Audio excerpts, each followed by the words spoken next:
Guys, in this video, we're going to talk about the 4 engines that drive your ascension, what they are and how to finally tune them.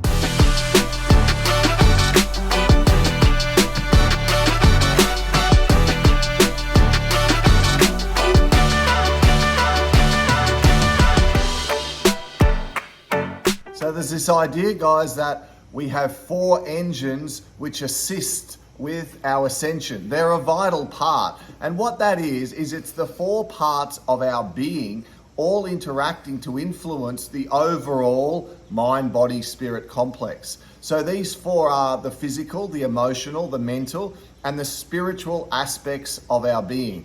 And it's often important for us to take time out to check in where we're at physically, emotionally, mentally, and spiritually, because very often those 3 can be actually influencing our spiritual development. In other words, blocks physically, emotionally, or mentally can be affecting our spiritual ability to connect, because we need all 4 to be in balance. So if you're watching this video now, if you're going through a spiritual awakening, the chance is highly likely that the spiritual aspect of your being is your strongest. That is where you shine. Have you ever found yourself walking down a street, or you're in a busy shopping mall, and you've looked around and thought to yourself, oh my goodness, 99% of people around me are completely asleep, right? And you have that feeling, oh my gosh, like they don't even know they've got a soul. They don't know that they're a spark of the divine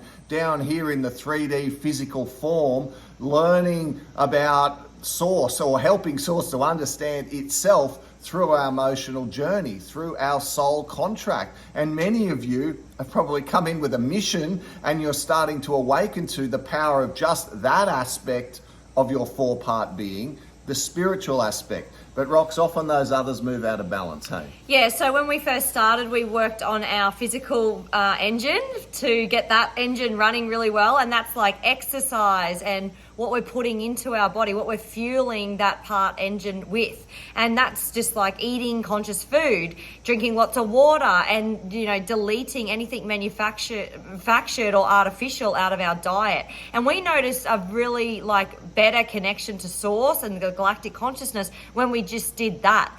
And, you know, next I'm going to the gym after this. So every second day we like to do, you know, some sort of movement with our body, whether or not it's yoga, Pilates, a run on the treadmill, some weights. Pete loves to swim in the ocean to rev up that engine.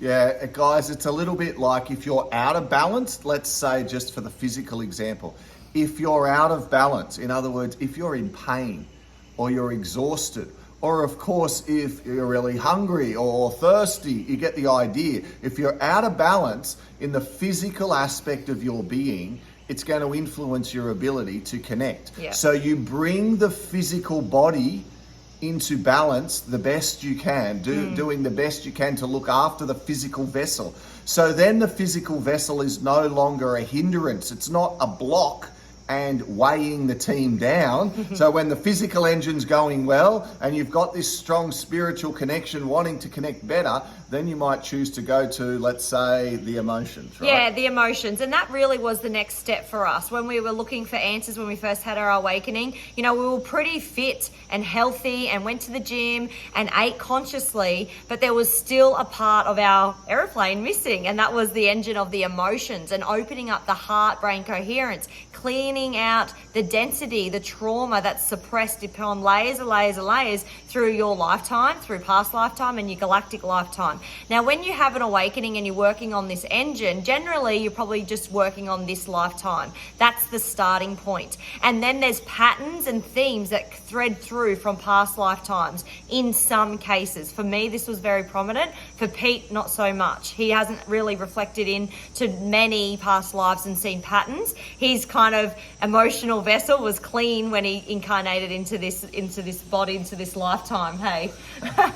Oh, well, I did split from my soul when I was in my mother's womb and had another big split at 5. Yeah. So it was, let's say, a clean start. But guys, you know, light workers and their sole contracts, there's all that fine print up the back and it's painful. So yes, I've been through all of that. But look, the emotions, because they're your feelings, if you can learn to get out of your head and into your heart and become the observer of your feelings, that can really help to give you awareness around what some of the patterns are that keep showing up in your life, whatever they might be. Disrespect, betrayal, conditional love. You get the idea. See the patterns, become aware and feel into those, and you can start to bring yourself more into spiritual balance. And how do you know if you're spiritually balanced? Well, it's simple. Do you respond or do you react? If someone does something, if you fire up, if you feel yourself wanting to give them an earful or tell them what for, right? If you're reacting, then there's probably some imbalance brewing down there in that emotional aspect of your being. And we've been working on that. Yeah, and there's ways you can help that engine as well, like keeping it like the gym, like eating consciously, keeping it moving and operating well. With your emotions, you can use modalities. So, we went firstly and did some breath work, and we tried ayahuasca. We've done psilocybin before. We've done ice baths. There's all things to trigger the emotional body in order for you to drop the density and elevate. So that engine of the aeroplane is operating really nicely. What I've been finding more recently, though, is this fourth aspect of our being, the mental aspect, can be a really sneaky little one, hey, because they're subtle. There's there's the conscious mind. There's the mind and the decisions that we're aware of in our day-to-day life. And of course, they all just tie in with having a really good routine and good self-discipline and mentally staying positive and focusing on what you want and using language that corresponds with that, etc., etc. But then under it, there are these false beliefs. There are these little unconscious programs running in the background that are subtly influencing our decision making. I was listening to someone the other day that are talking about living your highest vibration, your highest expression, following your passion.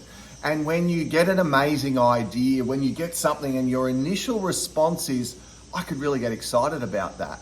If you then go to, but hang on, how would I pay for it? Or how would I find the time?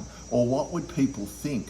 Or what if I put all that time in and it didn't work? And if you find yourself logically, so from the brain, not the spark, not the essence, not the, I'll be so excited by that, but then hang on, what about this, what about that? It could be right there that you're experiencing underlying, let's call it self-sabotage or false beliefs holding you back. Yeah, programs are developed in our childhood again. So this one really works closely with the emotional body, the emotional engine, the mental mind and the emotional body, because they correlate, because whatever's in the subconscious mind or the unconscious mind is going to be causing the false belief and the limited belief, and then the action behind that, or the reaction behind that, which then suppresses an emotion. So we have to look at the mental engine and see where the false belief began, where the root cause started, and have a look at that and understand that consciously and be aware of that pattern creeping into our day-to-day life.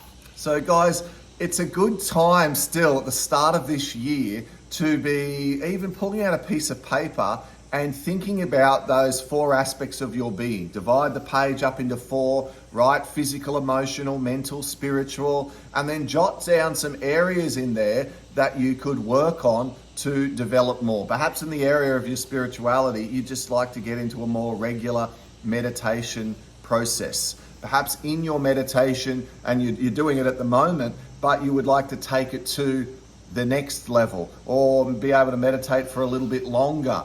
Perhaps in the area of your physical body, there are all the things you should be doing to look after yourself physically, but you might want to add into that, perhaps regularly getting a massage once every couple of months if that's something that comes to mind, or trying an ice bath, or perhaps whatever else it could be, getting more regular with your exercise, altering your diet. Emotionally, you might want to sit down and start journaling in the morning about some of the patterns, the emotions, the feelings that you noticed within yourself the day before. Ones that you'd like to be focusing on for this day. It needn't be a novel. You could just write down some bullets, a short paragraph But by clarifying it on paper, it could prepare you for the day. And then, of course, mentally, just watch what you feed into your mind. Really be sure that you're keeping the information coming in, being positive. And if you find yourself getting excited about something, getting led towards your highest excitement, your highest vibration, and then you feel yourself coming up with all the reasons why it's not going to work or why it might fail, or backing out on taking action on something new, then smile at yourself and go, this is great, because I'm zeroing in on understanding myself more. Because as soon as the problem's been identified, you're already so far down the path to solving it, right? It's when that thing is playing out behind and you don't even know you're doing it. You get excited about things, yet you pull yourself back because there is a fear of rejection or being laughed at, or a fear of failure. So you'd rather try nothing new, so just in case it doesn't work, and then you don't have to feel like a failure again because that's buried inside you, for an example. Or there's a fear of lack.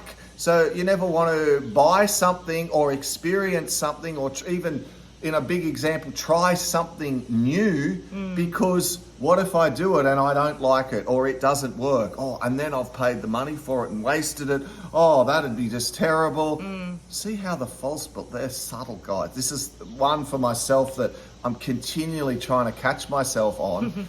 And we still laugh about these four all the time, right? And move in and out of balance. Don't get me wrong. You go up and down and move through all four of these. And there can be moments, I can have weeks where I'm feeling so connected and I'm feeling like I'm progressing well, so spiritually, only to the next week be feeling lost and frustrated and thinking, oh, no, this all seems too hard sometimes. If you've ever had that yourself, you know what I mean. That's the cycles, right? Yeah, so consider the 4-part being, have a look at them, rate yourself out of 1 to 10, 10 being the best, and just see how you're going. Because if you could do some more exercise and move the lungs and breathe in that oxygen to elevate your consciousness and your frequency, go and do it. If you haven't done it in a week, go and do it.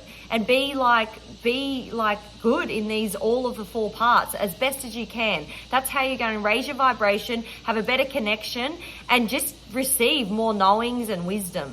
So we hope you like this video. If you like it, give it a like and share it with your friends and family. It's a nice gentle one to enter into the realm of awakening. If you feel called, please share it. And let us know below if you're already working on the 4-part beings and how it's going for you. And we will see you again really soon.